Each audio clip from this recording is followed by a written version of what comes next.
Yastyatva rupamadhyam prabhavati jagataha anekadha anugrahaya prakshina klesharashihi vishama vishadharaha anekavaktra subhogi sarvajnana prasutihi भुजगपरिकरः प्रीतये यस्य नित्यं देवो हि सवो व्यात् सीतविमलतनुः योगदो योगयुक्तः योगेन चित्तस्य पदेन वाचाम् Malam sharirasya cha vaidyakena yopakarotam pravaram muninam patanjalim pranjaliranatosmi abahu purushakaram shankhachakrasidharinam Sahasrashirasam Shvetam Pranamami Patanjalim Shrimate Anantaya Nagarajaya Namo Namaha Shri Krishna Vagishayatishvarabhyam Samprapta Chakrankana Shrinut Narangendra Yatao Samarpitasvam Shri Krishna Maryam Guru Varyamide Virodhe Kartike Mase Shatatara Krutodayam Yogacharyam Krishnamaryam Guruvaryamaham Bhaje Krishna Suri Dayapatram Jnana Vairagya Bhushanam Shrimad Venkatanathariam Vandeham Yogadeshikam Shri Gurubhyo Namaha Atha Samādhi Pādaḥ Atha Yoganuṣāsanam Yogaha Chitta Vritti Nirodhaha Tada Drashtuhu Svarupe Avasthanam Vritti Sarupyam Itaratra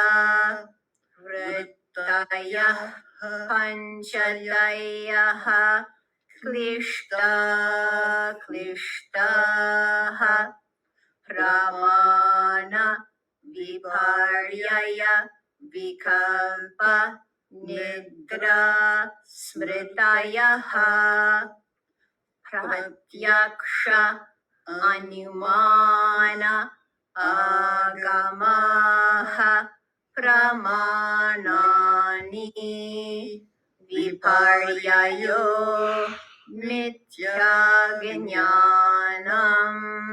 Atadrupa Pratishtham Shabda Jnananupati Vastu Shunyo Vikalpaha Abhava Pratyaya Lambana Tamo Vrittir Nidra Anubhuta Vishaya Asampramoshaha Smritihi अभ्यासवैराग्याभ्यां तन्निरोधः तत्र स्थितौ यत्नोऽभ्यासः सतु दीर्घकाल नैरन्तार्य सत्कार आदरा आसेवितो दृढभूमिः तृष्टानुश्राविका विषयवितृष्णस्य वशीकारसंज्ञा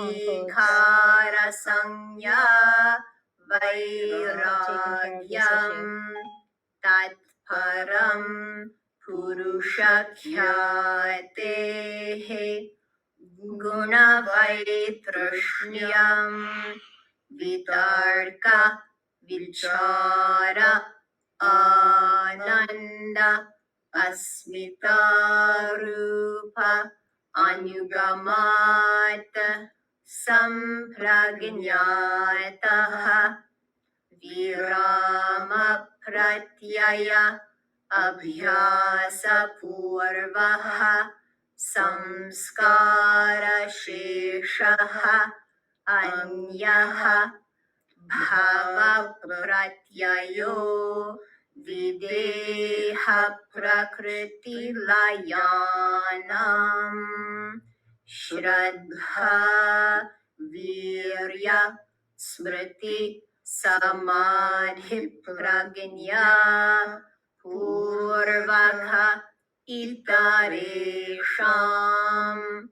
तीव्र संवेगानाम् आसन्नः मृदु मध्य अधिमात्रत्वात् ततोऽपि विशेषः ईश्वर प्राणिधानाद्वा क्लेश कर्म विपाक आशयैः अपरामृष्टः पुरुषविशेष ईश्वरः तत्र निरतिशयम् सर्वज्ञबीजम् स एष पूर्वेशमपि गुरुः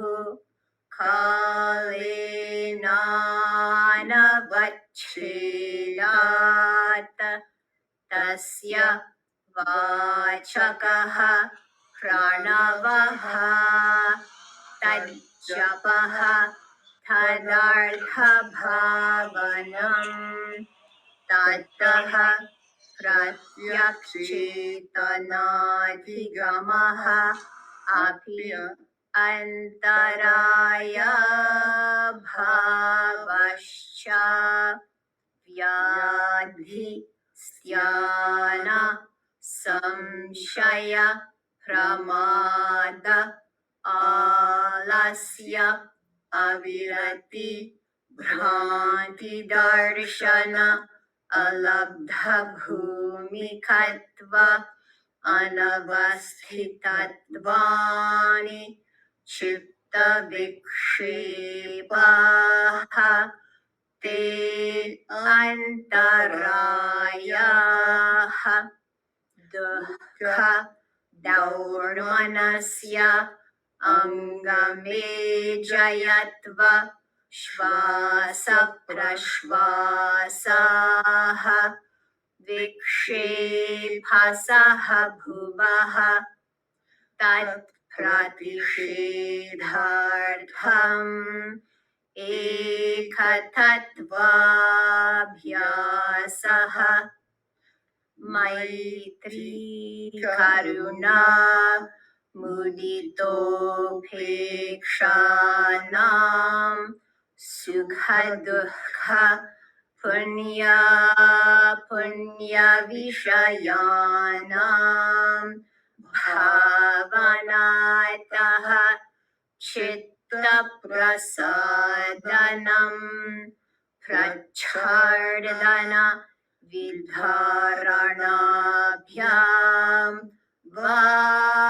प्राणस्य विषयवती वा प्रवृत्तिरुत्पन्ना मनसः स्थिति निबन्धिनी विशोका वा ज्योतिष्मती वीतरागविषयं वा चित्तं स्वप्ननिद्रा ज्ञानानन्दनं वा यथाभिमत ध्यानाद्वा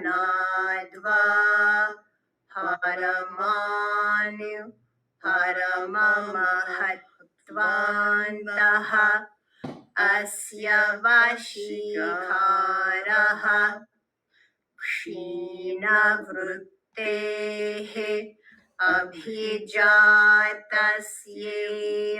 मानेः ग्राहीतृग्रहण ग्राह्येषु तत्स्थदञ्जनता समापत्तिः तत्र शब्दार्थज्ञानविकल्पैः सङ्कीर्णा सवितर्क समापत्तिः स्मृतिपरिशुद्धौ स्वरूपशून्येव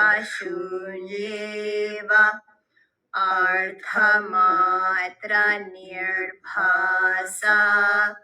निर्वितर्क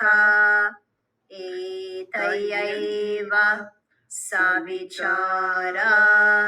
निर्विचारा च सूक्ष्मविषया व्याख्याता सूक्ष्मविषयत्वञ्च अलिङ्गपर्यवसानं ता एव सबीजसमाधिः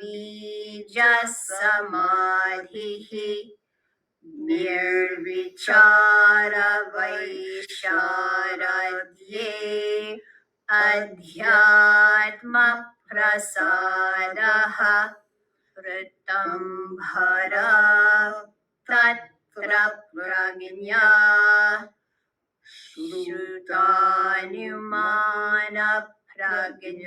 श्रुतानुमानप्रज्ञाभ्याम् अन्यविषया विशेषार्थत्वात् तज्जसंस्कारः अन्यसंस्कारप्रतिबन्धी तस्यापि निरोधे सर्वनिरोधात् निर्बीजसमाधिः इति पतञ्जलयोगसूत्रे समाधिपादः प्रथमः